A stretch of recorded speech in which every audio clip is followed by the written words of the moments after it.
assunto hoje interessante.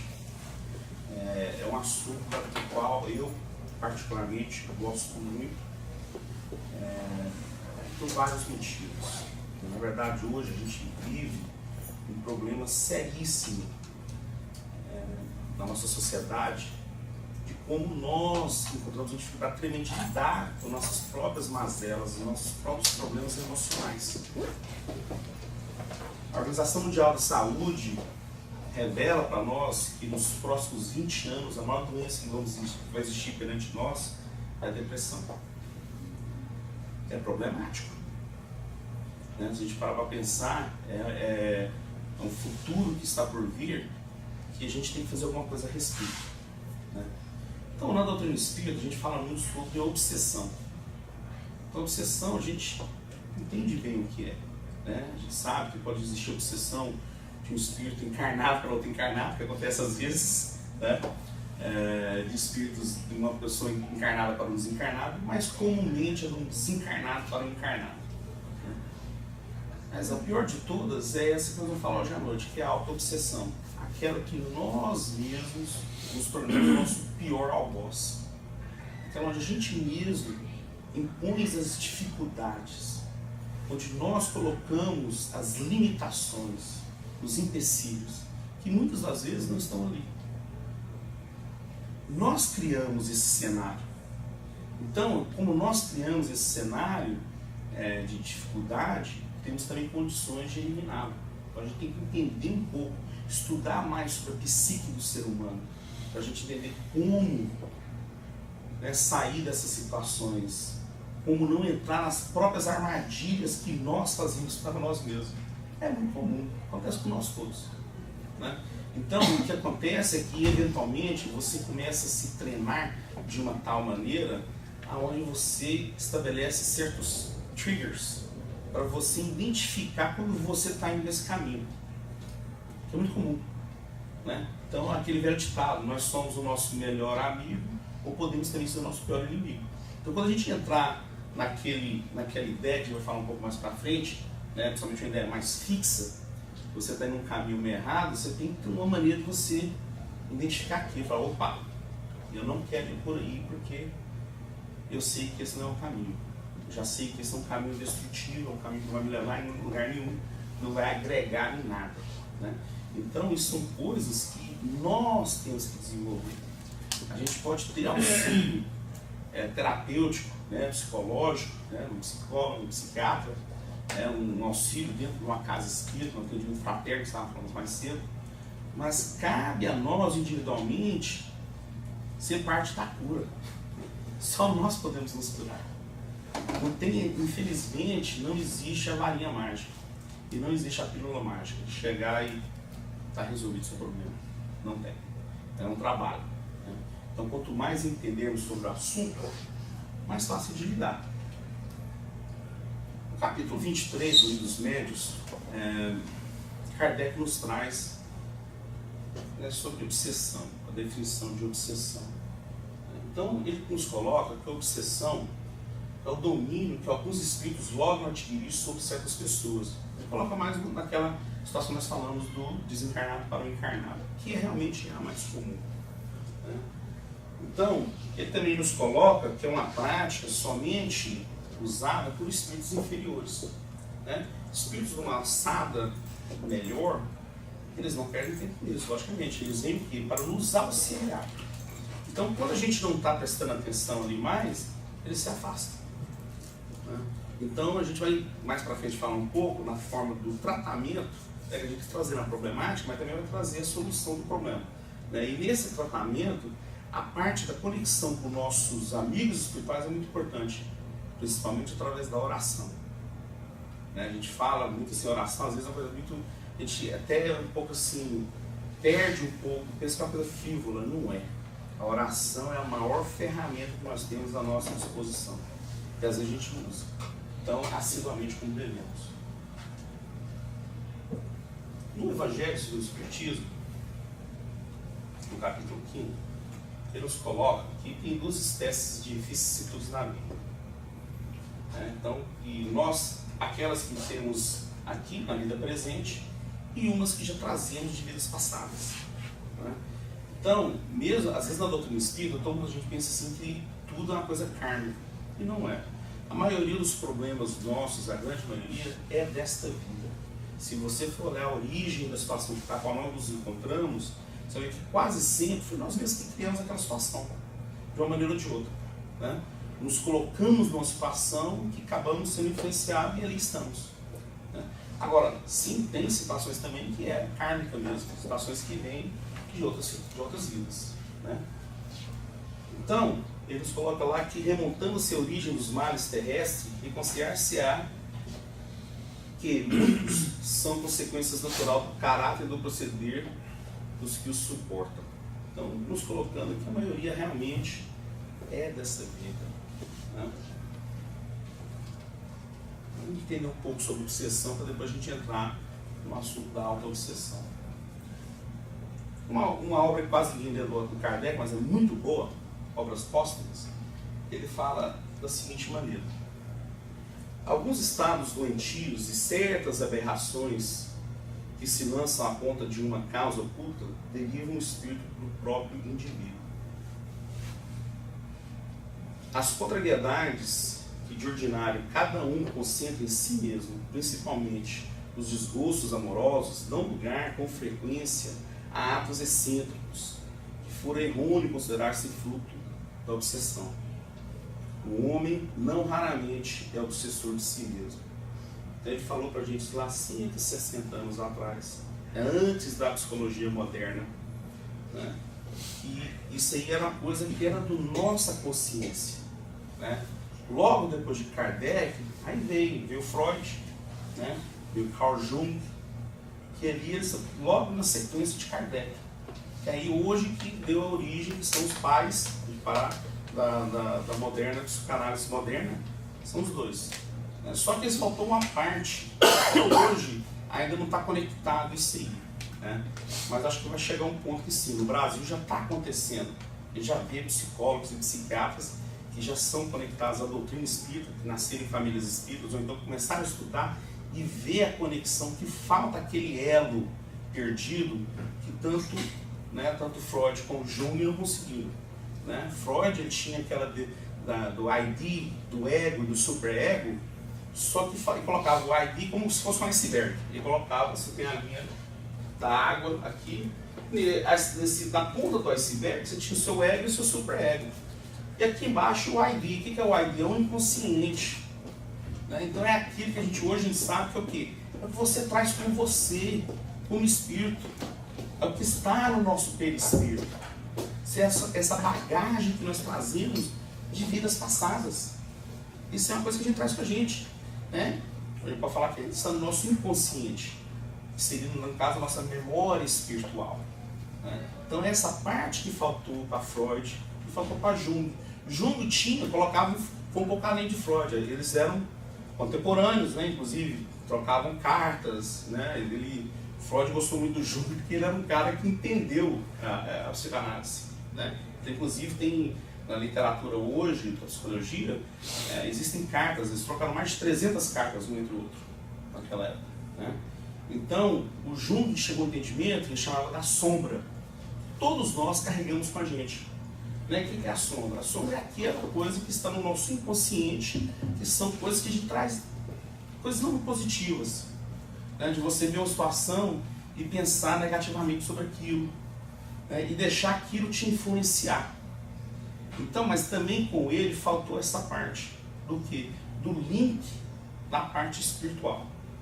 Que é o que hoje a gente tem esperança, aqui talvez aconteça e rapidamente, da psicologia e da medicina moderna entender que para tratar o homem integralmente, não adianta tratar a sua parte orgânica, sua parte emocional. Você tem que tratar a parte espiritual também. Ele só trata o efeito, a causa. Então você vê a psicologia moderna hoje, trata-se o quê? Trata-se a parte emocional, a parte orgânica. Né? Esquece-se, não que se esquece, é que realmente ainda não tem esse conhecimento. Então pouco a pouco isso vai sendo adotado e aí sim a gente vai poder tratar o ser integralmente. Porque quando uma pessoa chega no centro espírita e vai fazer qualquer tratamento dentro do centro espírita, é isso que a gente sempre fala, não deixe de se tratar fora do centro. Não deixe você ver o seu médico, o seu psicólogo, o seu psiquiatra. Porque faz parte do tratamento espiritual, mas ele tem que estar acompanhado também do tratamento médico, do tratamento psicológico, né? Então, o espiritismo não vem e traz falando como o espiritismo é a única solução. Só serve o espiritismo, vai dar tudo certo. Não, não é. Porque nós somos um ser complexo, né? Então não adianta tratar só a parte espiritual, também se a pessoa já vem numa série de problemas, a parte orgânica já está afetada, hormonal. Aí você tem que tratar essa parte, tem que rebalancear os hormônios, né? Então isso aí o espiritismo não vai conseguir fazer, né? Precisa aí de um auxílio da medicina moderna. A autoobsessão é a ação persistente que o indivíduo tem consigo mesmo em se maltratar, de se perturbar. A criatura passa a ser opressora de si própria. É aquela situação onde você deixa de acreditar em você. Você já se sente como uma pessoa que tudo que faz dá errado. Você lembra antigamente um desenho animado que tinha um cara andava, tinha uma nuvenzinha cinza em cima e só ficava chovendo em cima dele? E ele, onde ele ia, é aquilo ali. Você pensa que tudo que você faz dá errado.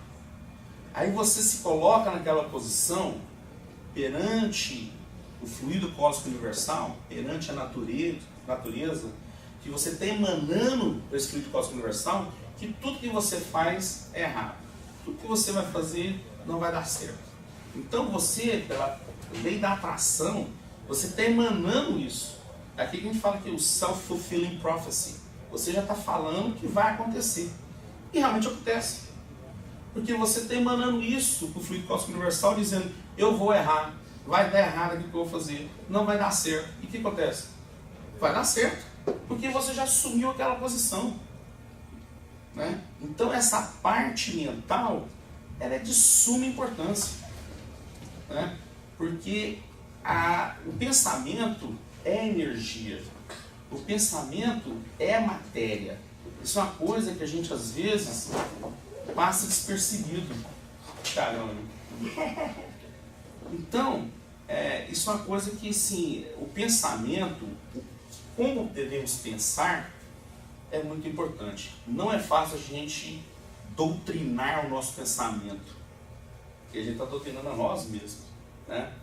Porém, a gente pode estabelecer, o que a gente falou anteriormente, no começo, conseguir identificar quando a gente está entrando nessa situação. Quando a gente começa a nos colocarmos como uma vítima, como tudo que a gente vai fazer vai dar errado.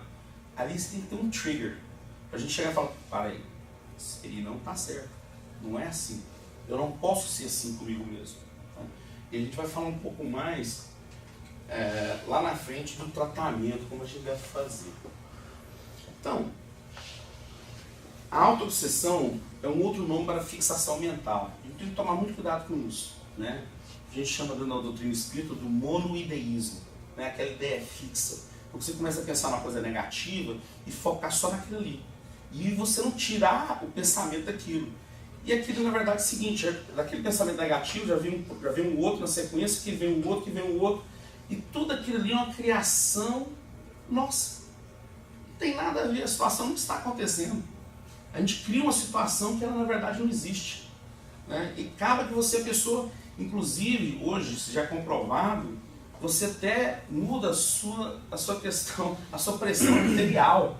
A pessoa começa a pensar negativamente, começa a ficar nervosa, começa a ficar irritada, e vê a pessoa que está assim numa situação eufórica, só com o pensamento. Então, daí a importância de nós entendermos a nós mesmos. A importância de fazer a introspecção, de fazer uma meditação, de visitar de tempos em tempos, né, o que a gente vem fazendo. Como que a gente está lidando com certas situações. Será que estou lidando certo com aquela pessoa? Será que quando aquela pessoa me deixa tão irritada, será que como eu estou tratando é o certo? Será que não posso fazer um pouco diferente? Né? Então, a gente se questionando assim, que a gente começa a melhorar. Santo Agostinho nos traz isso aí. Né? Santo Agostinho falou que quando ele passou aqui com Santo Agostinho, na encarnação dele, foi uma das encarnações que ele mais se melhorou como espírito. Por quê? Porque ele fazia essa autorreflexão diária. Né? Então ele, na hora de dormir, ele dava para fazer aquela retrospectiva do dia. O que eu fiz? De bom? Vou manter. O que eu fiz de ruim que eu poderia ter feito um pouco melhor? Isso não é fácil, a gente quase não faz isso. Dificilmente. Principalmente no mundo ocidental. Né? No mundo oriental, o pessoal já tem um hábito maior de meditar, de refletir. Inclusive é um pessoal mais espiritualizado. Né? Então você vê, a reencarnação, por exemplo, é uma coisa comum. Né? No hinduísmo, no budismo, no taoísmo. Então isso é uma coisa comum entre eles. Nós ainda estamos engateando, como civilização do lado ocidental, engateando. Mas nós, individualmente, devemos buscar fazer esse trabalho também. Porque, inclusive, o crescimento, você se torna uma pessoa mais calma. Porque a gente deixa de agir no impulso e começa a agir mais com a razão. Isso é a coisa que mais diferencia a gente do espírito mais elevado. O espírito mais elevado, ele já passou pelo que a gente está passando. Então ele olha a situação e ele já não pula para fazer nada. Ele olha, analisa, vê e depois toma uma ação de acordo com aquela situação. Não precisa ser uma ação mais enérgica ou menos enérgica. Tem que ser medida de acordo com a situação. Nós ainda estamos muito reativos. Então acontece qualquer coisa, a gente já... Não, calma. Respira, conta até 3. Às vezes tem que contar até 10. Entendeu? Então a gente analisar a situação e ver qual é o melhor curso de ação ali. A gente sofre menos, gente, porque é o seguinte, depois da ação feita, você tem que ir lá refazer. Depois da palavra proferida, não tem jeito. A palavra saiu, ela não volta. Você pode fazer, você pode reparar a situação, né? Mas aí já tem um trabalho a mais, né? Se a gente tivesse parado um pouco, pensado, tinha evitado aquela situação. A autoobsessão é a nossa capacidade inata, nem sempre consciente, tá? De nos prejudicar, mantendo em nós mesmo aquilo que nos aflige. Se nem sempre consciente, a gente vai falar mais na frente, não pode adiantar um pouco. Porque às vezes a pessoa ela é criada numa situação de que acontece de duas formas. Uma que às vezes é uma coisa que já vem kármica mesmo, então que está presente no perispírito da pessoa aquela situação, e tem aquele sentimento de culpa, né? A autoobsessão é o sentimento de culpa que nós temos para com alguma coisa. Então você começa a se flagelar porque você se sente culpado por aquela situação. A outra também é às vezes na criação. Tem criações onde os pais, os genitores, são muito severos para com os filhos, no sentido de, principalmente pejorativo. Você é um nada, você é um zero à esquerda, você não vai virar nada, você não vai dar em nada. Então, a criança já cresce ouvindo aquilo, desde cedo. Então, quando chega na idade já de principalmente adolescente, para chegar virando adulto, aquilo já está inerente na pessoa. Então tem que ser retrabalhado aquilo ali. Então não é uma coisa também que você vira do dia para a noite para resolver a situação, não. Vou falar com qualquer psicólogo, eu vou te falar a mesma coisa. É um trabalho para você mudar. Imagina, a pessoa foi bombardeada por anos, né? Às vezes ali fica sequelas, ou não, né? Então um trabalho tem que ser feito. A nossa ligação com o passado é muito forte, pois somos espíritos imortais. Aquilo que eu falei, a gente às vezes traz com a gente, está na nossa memória espiritual, né? Porque somos espíritos, né? Então somos seres imortais. A autoobsessão é uma situação onde a pessoa atormenta a si mesma com pensamentos dos quais não consegue se livrar. Há casos mais graves em que o paciente não aceita que seu mal resida nele mesmo. É um caso sério. O que acontece? Acontece que às vezes, nessa autoobsessão, você tem aquele sentimento de culpa. E você tem um conflito interno muito grande, onde a pessoa chega a um ponto que pode levar a pessoa ao suicídio. Porque a pessoa sente aquele sentimento de culpa, ela não quer ser aquela pessoa ruim, ela quer arrumar aquela situação de alguma maneira, não sabe como, não está sendo auxiliada emocionalmente e acaba fazendo pior, né? Então é um problema sério essa situação. Então são traumas, remorsos, culpas e situações provindas da intimidade que prejudicam a normalidade psicológica. Tem que tomar muito cuidado com a culpa, tá? No mundo espiritual, a gente sabe que tudo é energia. Tem dois sentimentos que entidades inferiores trabalham em cima da gente, né? Uma é o medo e a outra é a culpa. Então, a gente tem que tomar muito cuidado com esses dois sentimentos. A gente tem que aprender o auto-perdão. Porque é nesses dois sentimentos da culpa e do medo que essas entidades trabalham em cima da gente. Né? Para colocar a gente para fazer certas coisas que até então você não faria. É a tomada aberta, né? O plugin. É o plugin. É aquela porta de entrada para uma obsessão mais séria. Né? Então a gente tem que tomar cuidado com esses dois sentimentos. É normal ter culpa? Claro! Se a gente fez alguma coisa errada, você vai ter um sentimento de culpa. Agora, tem duas maneiras. Você entender que errou, né? E entender como Jesus nos ensinou, né? Vá e não peques mais. A gente entender que a gente errou, entendeu o erro e vai tentar na próxima vez não cometê-lo mais, né? Então aprender com as nossas próprias lições. Esse é o intuito. Por isso que a gente vem aqui. A gente vem aqui, a escolinha da terra, a gente vem para cá para estudar, é essa. Através das nossas experiências, a gente vai ter os tropeços, né? Vai ter as situações adversas. E é nesses tropeços, nas situações adversas, onde a gente tira as lições. Pelo menos esse é o intuito. Então, se essa lição não é retirada ali naquele momento, vai ser talvez mais na frente, né? Uma coisa similar vai acontecer.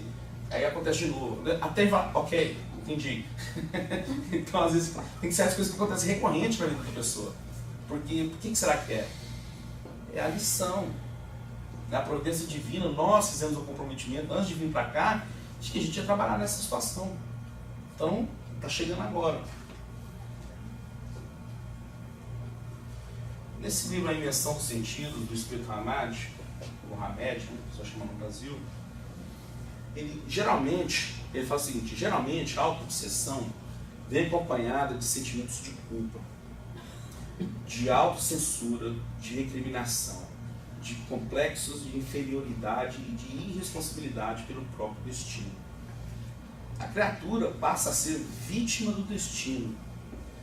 E tal é a apatia e passividade que envolve que ela se julga imperfeita e impotente, ignorando sua possibilidade de mudar ou de utilizar o seu livre-arbítrio. A gente já viu isso, né? Tem situações que a gente se coloca como realmente vítima, né? Então a gente tem que lembrar que a gente tem o nosso livre-arbítrio justamente para isso. Ninguém é vítima da situação. É o que a gente falou, às vezes se a gente colocar normalmente, nós nos colocamos naquela situação. Mesmo que talvez um fez para conosco, ele é uma coisa temporária, né? Através do livre-arbítrio, a gente consegue sair daquela situação, mas tem que ter essa proatividade nossa. A gente fala, não, isso aqui eu não aceito, essa situação está errada, né? E a gente, por nós mesmos, saímos daquela situação, né? Então daí sai o entendimento do conhecimento daquela situação. Não, que a providência divina quer que a gente aprenda, né? Então a gente tem que tomar muito cuidado com essa passividade de aceitar tudo. Não é assim.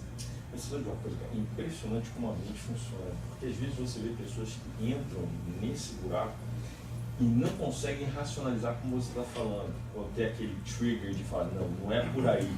É quase como entrou, por exemplo, uma anorexia, né? Onde a pessoa é capaz de olhar no espelho e ver uma imagem que não existe. Sim. E por mais que alguém chegue e fale assim, não, tá tudo bem, você precisa ser... Não, ela não consegue. E é impressionante, porque a mente naquele momento ela tem como de uma maneira que você Sim. vira incapaz, não consegue. Sim. Né? É, com certeza. A pessoa, tanto é que cria-se até as fobias, né? Que as pessoas não conseguem sair de casa. Ela serve numa situação que ela mesma se coloca naquela situação. Mas tem a luz no final do túnel. A gente vai trazer aqui quais são as ferramentas que a gente consegue se libertar dessas situações. Mas depende de quem? Depende de nós. Essa é a parte mais difícil, o primeiro passo. Né? Essa é uma das coisas mais difíceis que existe na doutrina espírita, é justamente isso. A doutrina espírita é bem clara sobre isso. Coloca toda a responsabilidade em cima de nós, individualmente. A gente pode auxiliar ao próximo, você pode até mostrar o caminho, a porta, mas quem vai ter que trilhar aquele caminho e passar por aquela porta é a pessoa. Ninguém pode fazer pela pessoa. A gente não pode desenvolver uma pessoa. Quem vai se autodesenvolver é ela. Quem vai sair da auto-obsessão é a pessoa. A gente pode fornecer o quê? As ferramentas, os caminhos. Né? O Hermínio de Miranda é um baiano, né, que ele, ainda encarnado, ele se especializou na obsessão. Né? Inclusive hoje, né, tem muitas obras depois que ele desencarnou, continuou focado no assunto de obsessão. Ele é um grande conhecedor do assunto. E ele fala o seguinte sobre obsessão. Ele fala: os eventos de nossas vidas estão em um videotape multidimensional que captou e capta tudo, não apenas o diálogo, mas as cenas inteiras que participamos ou que presenciamos, bem como as emoções que vivemos. O esquecimento é um processo seletivo, mas nunca destrutivo, porque tudo que um dia soubemos está guardado, ainda que não facilmente acessível aos dispositivos da consciência. Tudo isso está no nosso inconsciente, na nossa memória espiritual. Então, muitas vezes a gente traz coisas das quais passamos, que fomos coadjuvantes, que fizemos em vidas passadas, e está ali na nossa memória espiritual. Aí a gente tem que ter sentimento de culpa, né? A gente sabe que fez, que errou, dependendo da situação. Mas a gente vai falar também de como a gente pode sanar isso. A gente sabe que a gente só vai sanar o mal com o bem. O bem sempre vai sobrepor o mal. Sempre. O mal, às vezes a pessoa entende, fala, uma pessoa que faz o mal e consegue se livrar ali temporariamente. Temporariamente. Porque a providência divina, ela pode até tardar, mas não falha. Então a gente sabe que o bem sempre vai sobrepor o mal. Então, pensando nisso, como é que a gente vai apagar as coisas que fizemos de errado no passado? É a gente, agora em diante, procurar fazer o melhor que a gente pode fazer, ajudar, contribuir, né? Não só para nós mesmos, para o nosso autoengrandecimento, mas para as pessoas que estão ao nosso lado. Não necessariamente coisa material, tem que doar dinheiro, não é isso que a gente fala. É a caridade mesmo, a caridade de você estar presente no ajudar o próximo. Né? A gente ganha muito com isso, com esse altruísmo. Né? Então, como é que funciona na balança divina? Às vezes as pessoas perguntam assim, mas na lei da reencarnação, eu tenho que pagar realmente tudo que eu fiz de errado lá atrás? Não é bem assim. Né? Essa balança, o que acontece? As coisas pequenas, gente, são relevadas. A providência divina sempre vai buscar alguma coisa construtiva para o nosso melhoramento. Lógico, as coisas grandes, não. Erros muito grandes do passado, a gente normalmente tem para com aquela pessoa que cometemos o erro, para talvez com a família envolvida, as pessoas envolvidas naquela situação, para com a providência divina e para com a nossa consciência. Porque às vezes acontece no plano encarnatório, um exemplo, às vezes até o espírito lá atrás que a gente cometeu um erro contra ele nos perdoou. Só que eu ainda não me perdoei. Acontece às vezes. Né? Então aonde vem a gente o treinar o auto-perdão. E o auto-perdão você começa a praticá-lo a partir do momento que você começa a auxiliar o próximo, a ajudar o próximo, trabalhar no bem, tentar contribuir. Aí você começa a ver que você está ali ajudando, fala, eu estou na balança aqui, eu estou ajudando, eu estou ganhando aqui meu bônus horas. Né? Não é que a gente faz pensando nisso, em alguma retribuição. A gente faz porque somos criaturas de hábitos. Então se começamos a fazer, isso se torna uma coisa natural.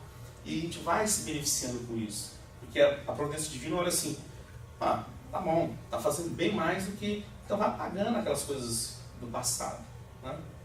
Ele fala uma coisa? A frase de Jesus, o amor apagará a multidão de pecados. É isso, amando ao outro. Com certeza. Então, o que gera a auto-obsessão? Né? São basicamente duas possibilidades. Então, problemas gerados nessa vida e problemas que trazemos de vidas passadas. Né? Então, nessa vida, agora, temos muitos transtornos gerados na infância. Né? Então, inclusive, Freud colocava muito isso, né? E Jung também. Então, traumas infantis, que não necessariamente a criança fez, mas, por exemplo, a criança às vezes presenciou uma situação, né? Uma situação de, talvez, uma pessoa que estava, né, abusando de uma ou outra, e ela presenciou. Né? Então a pessoa fica traumatizada com aquilo. Né? Às vezes situações que a criança mesmo foi a pessoa que foi, né, molestada. Né? Então são traumas que a pessoa tem que lidar com isso. Uma hora mais cedo ou mais tarde, aquilo vai, né, desabrochar. E a pessoa vai ter que lidar com aquilo na consciência dela. Né? A gente falou mais anteriormente, pílulas do fracasso. A criação onde os genitores, os pais, sempre falaram, né, negativamente para com os filhos. Você é um perdedor, você é um loser, você só vai ser, você é um zero à esquerda. Né? Então imagina, você crescer ouvindo isso, a sua expectativa é de falhar. Né? A não ser quando você já é um espírito mais preparado.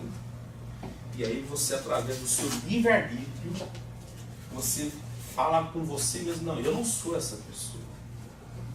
Acontece também. A gente vê pessoas que vêm de situações muito complicadas, criações muito difíceis, e se tornam pessoas normais, tranquilas, né, um exemplo para a sociedade.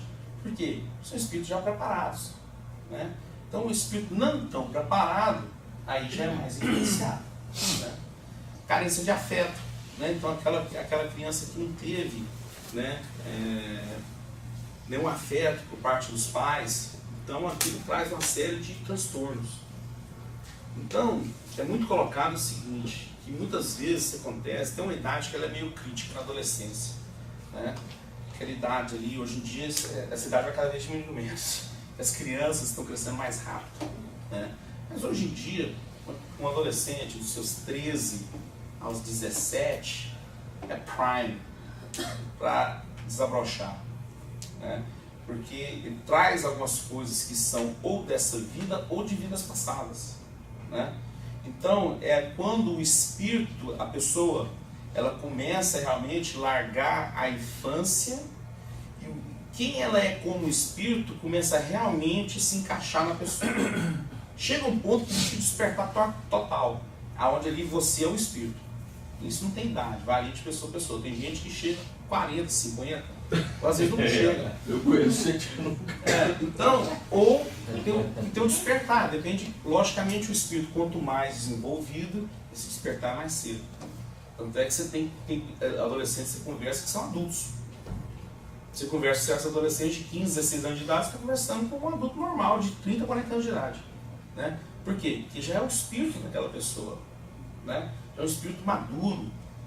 Então, chega um ponto que quando esse adolescente, o espírito dele começa a realmente a ele ser quem ele é mesmo, ele ou ela, aí começam os conflitos.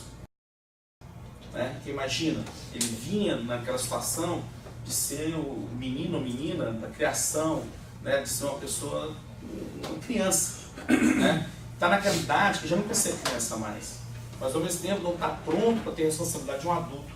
Não consegue ainda ter as coisas que um adulto tem, não trabalha, não tem fonte de renda, né? Não consegue ter independência financeira da família.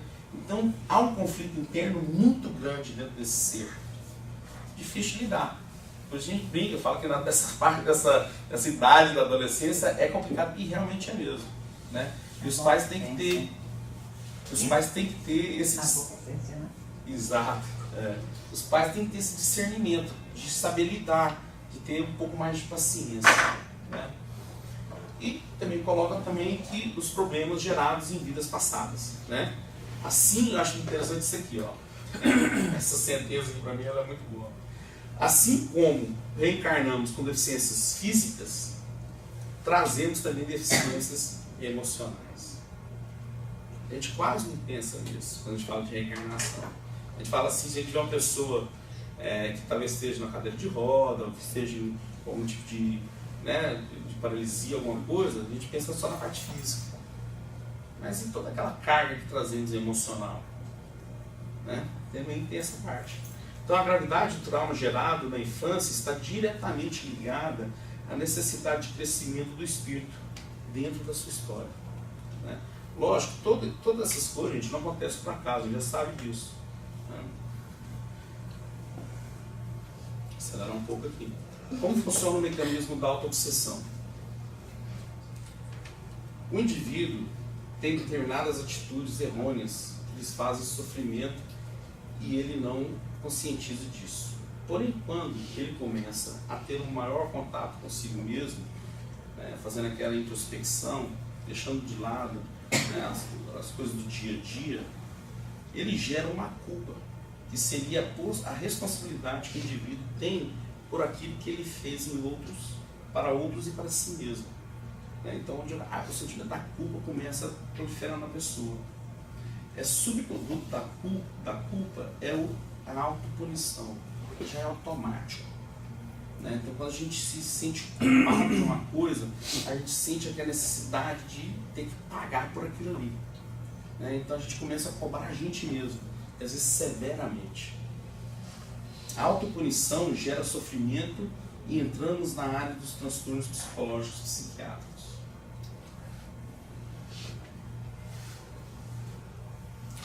Como funciona o mecanismo da autoobsessão? Ocorre que a pessoa tem necessidade de colocar essa autopunição para fora para se redimir, como se fosse um processo de catarse, que é colocar para fora determinadas emoções reprimidas, para que gerando uma pressão interna no sofrimento, né? Aquela maneira da pessoa se lidar com a culpa.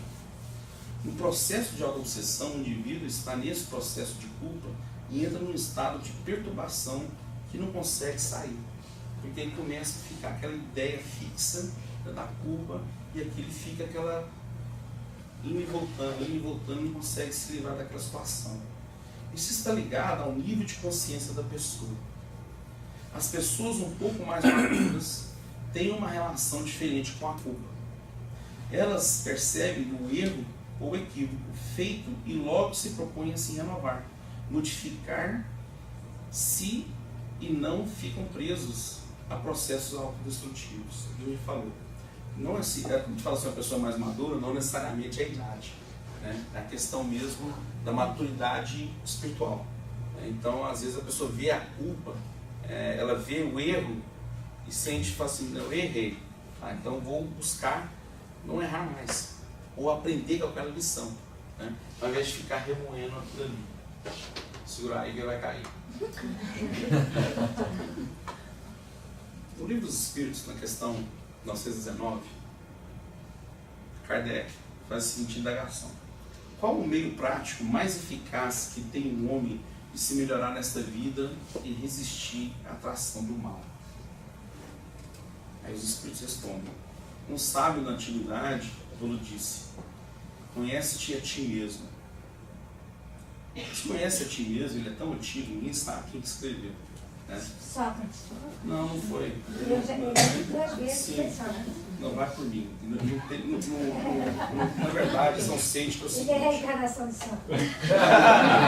Vamos explicar o porquê. Eles falam que é Sócrates porque esse dito está no templo de Apolo, na Grécia, em Delfos, né? Então, no Apolo, onde que era o oráculo de Delfai. Então, já era ali escrito: conheça a ti mesmo.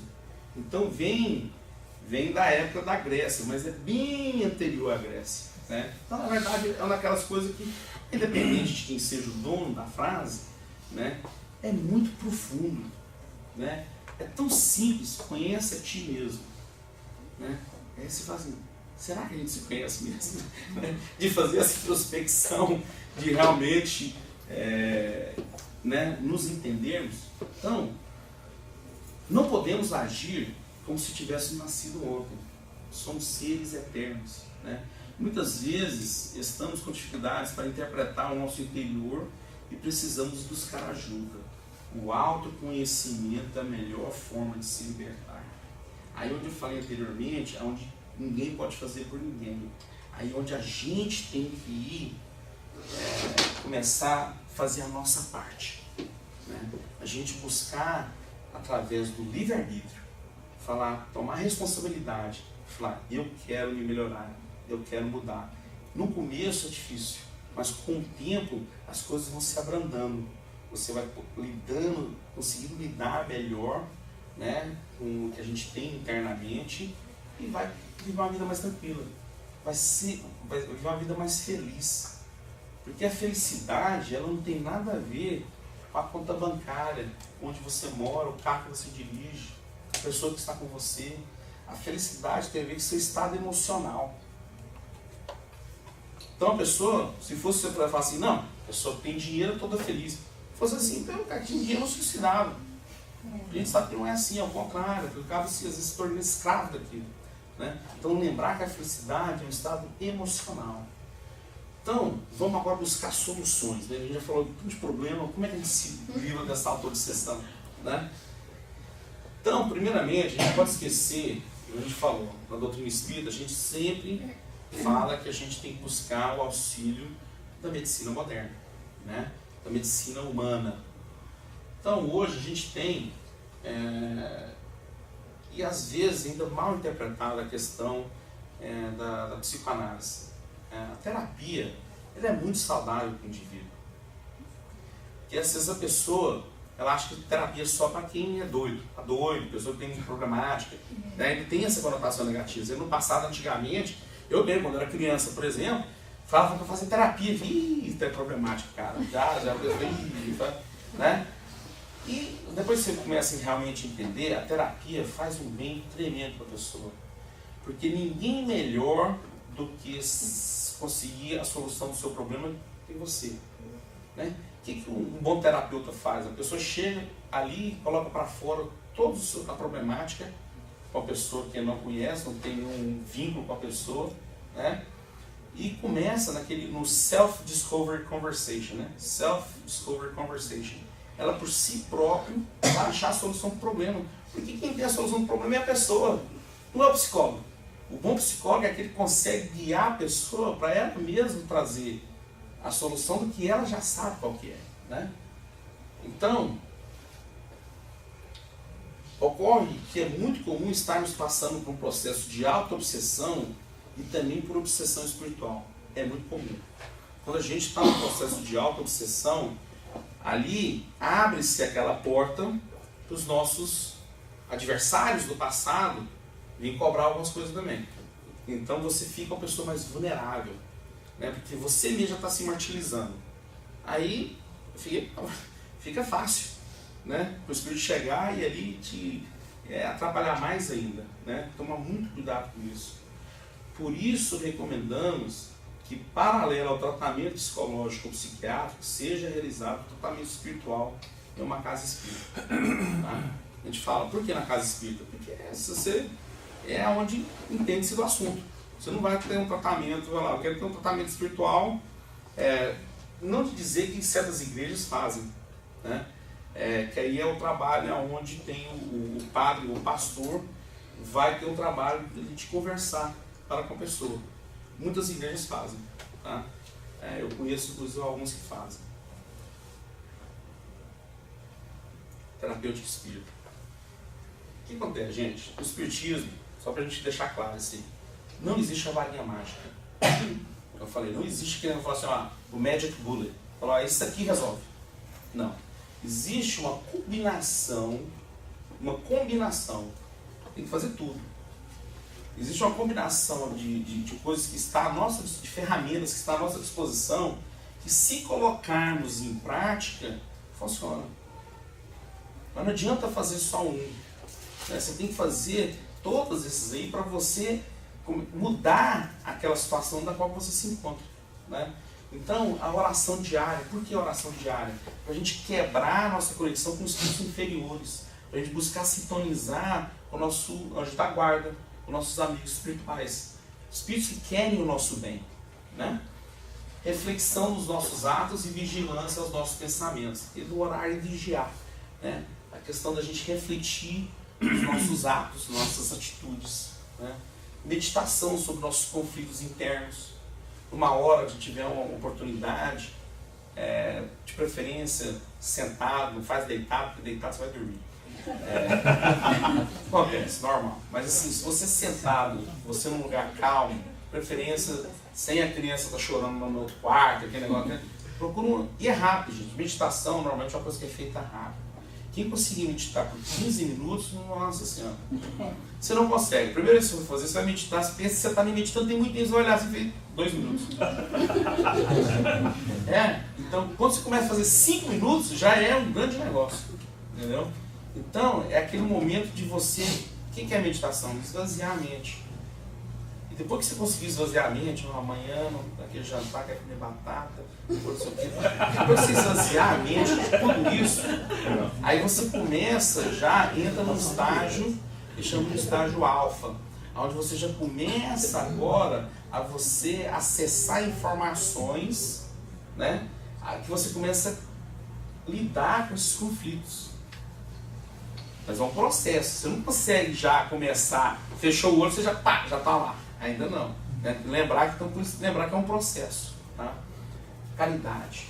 Né? Caridade é o grande lema da doutrina espírita. Né? Fora da caridade não há salvação. Por quê? Kardec já falava isso, gente, não era à toa. Porque ele fala o seguinte: a caridade, a presença de espíritos bondosos ao nosso lado, nos envolve em emoções salutares, favorecendo uma mudança vibracional que atinge nossos estados mais profundos, nos desconectar de espíritos inferiores. Né? Então essa parte da caridade, outra coisa, toda vez que você faz o bem para com o próximo, aquela pessoa emana um sentimento de gratidão. Aquele sentimento de gratidão é como um bálsamo de energia positiva que te dá um banho.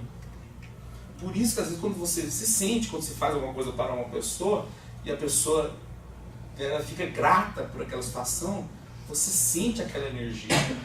Né? Então, daí vem o benefício da caridade. Frequência à casa espírita. Não é que a gente está querendo que vocês venham todo dia, não. Mas você tem que ter, nós ainda não temos a disciplina necessária de nos policiarmos no dia a dia, sem o auxílio de uma casa para nos ajudar. Se não for a casa espírita, vai na igreja. Eu frequentei a igreja por muito tempo, mas frequentar o centro, conheci o centro. Eu nasci numa família espírita. Meu avô era espírita, meu pai. Eu frequentei a igreja espírita aqui por 8 anos. Desculpa, é uma igreja batista por 8 anos. Porque eu não conheci o centro. Porque tinha necessidade. Chega uma hora que o espírito clama. Você tem que ter aquela necessidade. Então, por que você não ser espírita? Pode ser na igreja? Claro que pode. Tem alguma preferência? Não, qualquer uma denominação. Contanto que você faça o bem. O bem, gente, é o bem. Não tem 2 tipos de bem. Não tem o bem espírita, o bem católico, o bem evangélico. O bem é o bem. Né? Comprometimento à reforma íntima. Essa é difícil. Essa não é fácil. Essa não é fácil, não. Porque é aquele negócio, quando a gente adquire a maturidade espiritual para falar assim, ok, entendi. O que eu tenho que fazer aqui na Terra? O porquê que eu vim aqui? Essa é a realidade. Se a gente para pensar no fritar dos ovos, o que a gente veio fazer aqui? É isso aqui. É a gente entender que a gente tem que sair daqui melhor do que a gente entrou. Para a gente sair melhor do que entrou, a gente tem que buscar a gente mudar a nós mesmos. E ninguém pode fazer pela gente. Né? Culto no lar, muito importante. Porque o culto no lar vai proteger os membros da sua família, você, nessa parte de energia e de espíritos inferiores que estão presentes no recinto. Né? Os espíritos inferiores que estão na sua casa vão tudo aqui para o centro. E aqui a gente ajuda eles. Passes, terapia de passe aqui, muito bom. O que o passe faz? Traz o equilíbrio dos chakras, né? E traz o equilíbrio emocional da pessoa. Então a pessoa traz o equilíbrio orgânico e emocional dela. E a fé?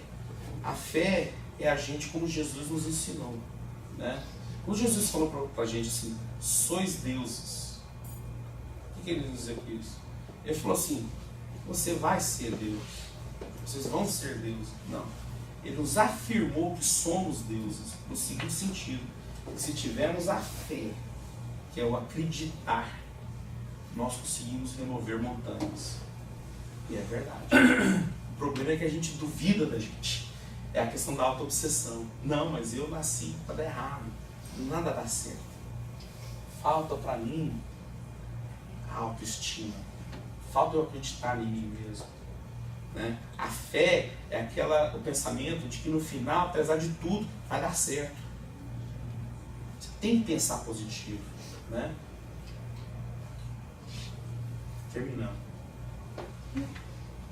Autoestima é sentir-se bem consigo próprio e a partir disso desenvolver confiança em si mesmo. Essa confiança cria autoestima e uma se alimenta da outra. Nunca teremos autoestima se tivermos pensamentos negativos a nosso respeito. Você já vê que tem gente que a pessoa é destemida, não tem medo das coisas? Porque tem uma autoestima alta. A pessoa chega e fala assim, você foi agora alocado aqui com esse trabalho novo aqui, a pessoa nunca fez aquilo ali. Não, vamos lá, a gente faz. A pessoa ela se já predispõe que ela vai fazer. Se um fazia, ela vai dar conta. É uma pessoa que tem uma autoestima alta. Né? Isso aí faz uma diferença tremenda no sucesso da pessoa, não só profissional, mas de vida. Né? No final da nossa vida, você olhar naquela retrospectiva, ver que isso teve um impacto tremendo no sucesso da sua encarnação. Jesus já nos orientou amar ao próximo como a nós mesmos. Jesus já tinha nos avisado. Então, se a gente não amar a nós mesmos, como vamos conseguir amar o próximo? Né? Alto amor. Precisamos nos amar sem narcisismo. Né? Realmente, você gostar de você, estar bem com você. Né? Enquanto eu não me amar, fico na dependência de que outros possam me dar algo. As coisas vêm e vão, mas o amor que sentimos por nós pode e deve ser constante. Ninguém pode fazer mais mal a nós do que nós mesmos, por conta desse processo de auto-obsessão. Aqui está falando do caso da anorexia. Né? A pessoa que tem um amor próprio, ela no espelho, vê fala assim, nossa, tanto eu tô gorda, dá um palitinho. Né? Então, para a gente finalizar, ninguém reencarna para sofrer. E tem que deixar claro isso. Se tem alguma coisa que você pode sair daqui hoje e levar com você, leva isso. Não existe aquele negócio da pessoa pensar que a gente veio aqui para sofrer, para ser infeliz. A providência divina jamais faz nenhum plano encarnatório para esse intuito. Ele já falou, o sofrimento, gente, é opcional. O intuito de toda encarnação é de aprendizado. Né? Então a gente não vem aqui para sofrer, a gente vem aqui para aprender. E às vezes, através dos nossos tropeços, é que a gente aprende mesmo. Você pode reparar, a gente aprende ou por informação, alguém te passar, por modelagem de você ver outro fazer, ou por experiência própria. A gente escorregar, cair, levantar, opa, ali eu já não faço de novo, não passo mais ali. Né? Então, se o objetivo fosse sofrer, ficaríamos nas cavernas das regiões de sofrimento no umbral, presos no medo e na vergonha, se esse fosse o objetivo. Precisamos aprender a cuidar de nós mesmos. Precisamos nos auto-perdoar. O Espiritismo é a doutrina do bom senso. Não devemos ser egoístas e só pensar em nós, mas também não devemos nos abandonar. Fazer caridade para consigo mesmo também é uma forma de caridade.